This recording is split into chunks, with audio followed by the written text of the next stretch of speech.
Rugby Championship this weekend, folks. Argentina taking on Australia. This game's not getting as much headlines as the All Blacks and South Africa game, but it is still a very important game in the Rugby Championship. Argentina, having gone 1-1 in New Zealand, if they can go 2-0 against the Aussies, will certainly put themselves in possibly their best position ever to genuinely challenge for the Rugby Championship. They'll be potentially hoping that the All Blacks can take a game over in South Africa, so the South Africans aren't kind of undefeated. And the Wallabies, well, they started the campaign pretty poorly, none from two, against a pretty good Springboks outfit. And I think they're being kind of written off, but I'm hoping, and I genuinely believe they will be better value than what they are being given credit for here. But we'll go through the squads which have been named. You know I've got some stats for you, some recent history predictions. And as always, you guys can let us know your thoughts on how this one is going to go. Subscribe to the channel if you haven't done so already. Argentina have brought back some kind of big-time players. And there is a special mention for Agustin Creevy, who is back into the squad for this one. He's on the bench, and from what I've read, this is going to be his last game for Los Pumas. He's going to call it quits. He's in his hometown in Buenos Aires for one last time. And when he comes off the bench for this game at 39 years old, this will be his last appearance for the side. So massive, massive congratulations to him for going as long as he's gone, man. He's been an absolute legend of Pumas rugby. And he'll be certainly wanting to go out with a bang when he comes off the bench. The rest of the side, Gajo, Montoya and Sclavi, that's an almost unchanged front row, with Sclavi getting promoted from a couple of games on the bench to actually getting a start for this one. He's a big unit of a tight head prop, so he'll be certainly looking to put some pressure on. And his battle up against a recently recalled Taniela Tupou is going to be fascinating. Well, not kind of head-to-head directly because they're both tight heads, but they're both like massive unit tight heads, so scrum time is going to be fascinating. Molina and Rubiolo. Man, there's some birds going absolutely bonkers outside my house. Molina and Rubiolo is the kind of, again, it's not the first time these guys have locked the scrum together, but they are less experienced than the likes of a Petty, of a Lavanini and co. So Alemano, it's a relatively inexperienced second row, but Molina in particular has been really impressive. He's up from the bench for this one. Real kind of skills man. I can see him getting a contract somewhere soon from what we've seen of him on the international stage. He's taken to the game like a duck to water. And then the back row is impressive. It is Pablo Matera at 6, Marcos Crema at 7, and then Juan Martin Gonzalez at 8.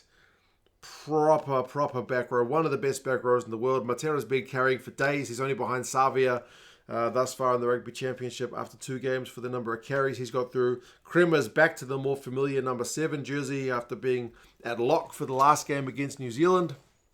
Absolute powerhouse tackling machine in Juan Martin Gonzalez. The skill set, his work in the air, his offloading game and whatnot, tackling the house down. Yeah, it's a really, really good back row. Excited to see how they go. Backline-wise, Bertrano and Carreras are the same preferred kind of 9-10 combo, and I think Santiago Carreras, with his reliability from the boot, which has been pretty good, I think, in the Rugby Championship, and in terms of their goal kicking percentage throughout the year, the Pumas have been kind of getting better week on week. I think they started pretty poorly against the French, but it has been getting better, and his ability to control the game at 10, Santiago Carreras, has been pleasing, because there's always been question marks about him, whether he's got what it takes to be an international 10.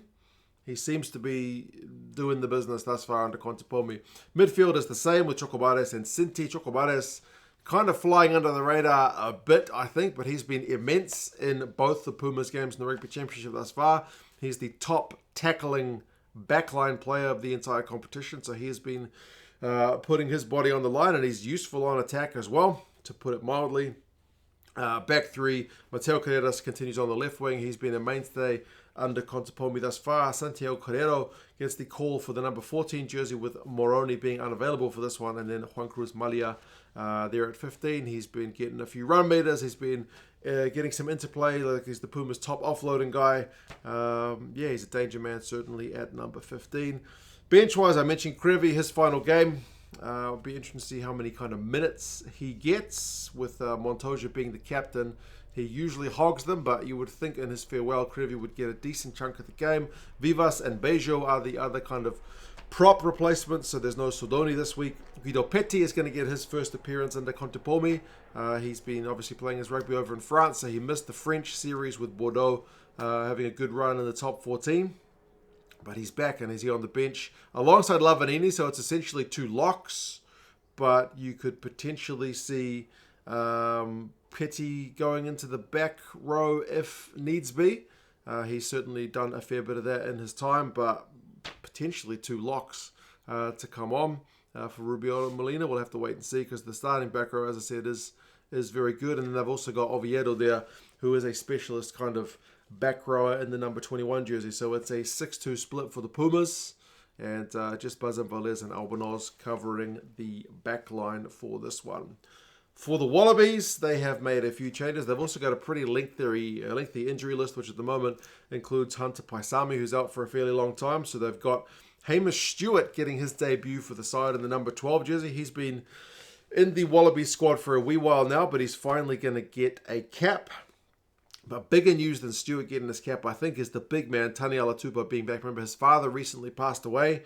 So Taniela went back to Tonga and did his family thing with his grieving. But he is back in the Wallaby squad. And after the way they got pushed around by the Bok pack, he is certainly a welcome addition. And the Pumas pack is not as brute force powerful as the Boks. So the Wallabies, in theory, should be able to handle this a lot better. I'm not trying to dismiss the Pumas' ability, because we saw in Game 2 against France, their forwards can front up and get, penalty tries from scrums. They can get maul tries and whatnot. They scored a lot of tries from their props in that game. They did really well against the All Blacks and got a maul try against the All Blacks, but you feel like the Boks are at another level from where the Pumas are at. So with the bolstering of Tupou into the squad, it should be a more kind of even performance front row wise. So Bell, Fassler and Tupou is the front row for the Wallabies this week, and it's probably the best scrummaging front row with Schmidt thus far. Nick Frost and Salakaia-Loto are the second row, so Nick Frost back into the 23 this week, and Salakaia-Loto has certainly been another one of those kind of mainstay guys under Schmidt. He's been really getting through a lot of work with his ball carries and with his lineouts. Rob Vazzini is going to be at number 6. He's another kind of high work rate ball carrier, him and Harry Wilson. Harry Wilson's going to captain the side this week, so I think those two guys are literally the 2 top ball carriers for the Wallabies in this Rugby Championship campaign. So a lot of kind of direct up the guts stuff from those guys. They'll be looking to get over the advantage line more than they were able to do against South Africa. And then Tizano, the tackling machine, continues on in the number 7 jersey. Backs wise, Jake Gordon is returned to the number 9 jersey. That's a bit of welcome news. Expect him to be putting in some kind of high box kicks, which he was doing earlier under Joe Schmidt. And then Noah Lolosio has been getting a bit of flack from Wallabies fans for not being up to scratch at test level. But as I said, the pack was under such pressure from the Boks, it makes the backline players not look as good as they can. If they can get a bit more parity up front, it'll be a curious one to see how Lolosio goes with maybe potentially a bit more front football and a bit more time on his hands. Stuart Nikitau, as I mentioned, in midfield. So Stuart, his first cap. He's a hard-working player. I wouldn't say he's potentially like the most kind of X-factor guy in the game, but he gets through a whole lot of tackles and he's able to push the ball wide when needs be. Good decision maker. So congratulations to him. That's a big one. He's not going to be the guy. He's not going to be like doing Sonny Bill and kind of crazy stuff, but he's very, very reliable, which is kind of what Joe Schmidt likes as well. And then Ikitau's got, I think, a bit more of an X-factor skill set in the 13 jersey. Wings, Marek Korobetti continues on. He had some impact from the limited ball he got in his first game back for the Wallabies. Callaway's on the right wing, and then Tom Wright continues on at fullback. Joe really likes him at fullback. I think he's picked him pretty much every game. So hopefully he can also get himself into some space because he is a proper weapon at the back. Nasa Kailea and Ala Latoa, that's your front row replacements. I think it's decently good in terms of the ability to bring on some props. I know Ala Latoa conceded a few penalties against the Boks, but Kailea has looked encouraging. So I think they can get a bit of power from these prop replacements. Jeremy Williams is back in the 23 after missing out with injury in the last kind of game. He's back on the bench. Longy Gleeson, likewise back from injury. Loose forward replacement. Then 3 backs with McDermott, Donaldson, and Jorgensen. That is the same 3 backs we saw in that last game against the Boks. And Jorgensen genuinely looked really, really sharp from when he came on against the Boks. just really limited opportunities. You feel like he'll get more against the Pumas. Stats-wise, the Pumas, they've got the best line-out of the Rugby Championship sides in 2024. Like, even their game against France, where they lost poorly game 1, the line-out was still rock solid. It's at 92%. The Wallabies aren't too far behind. They're the second best team of the 4 in the Rugby Championship with 88. But 92 is definitely top-class stuff from the Pumas. Their kicking from hand is kind of low, the Pumas. They're a bit more into their carrying. Like, they're only kicking 23 times a game. And it's not the old Pumas squads that were living off scraps in terms of their possession. They've had a decent amount of possession. So 23 kicks a game compared to closer to 30 for the Wallabies. So interesting that Contepomi hasn't kind of done what Ledesma did at times and Cheika did at times in putting excessive amounts of boot to ball. As I mentioned, the goal kicking has been getting progressively better throughout the year. And the fourth quarter has easily been the best one for the Pumas in 2024 because they have been regularly scoring points and not conceding many at all in that final quarter. They conceded 8 against France in that game where they were poor. 0 points in game 2 against France, 0 against Uruguay, 0 against New Zealand in games 1 and 2. So across those 5 games, the Pumas have only conceded 8 points in the final 20 minutes. And that was that really shocking game 1. Whereas they have scored 55 points in the final 20, at least 7 in each game. So yeah, the Wallabies, based on those numbers, would like to be ahead by more than 7 going into the final 20 based on how the Pumas have been finishing games. The Wallabies stats aren't that pretty.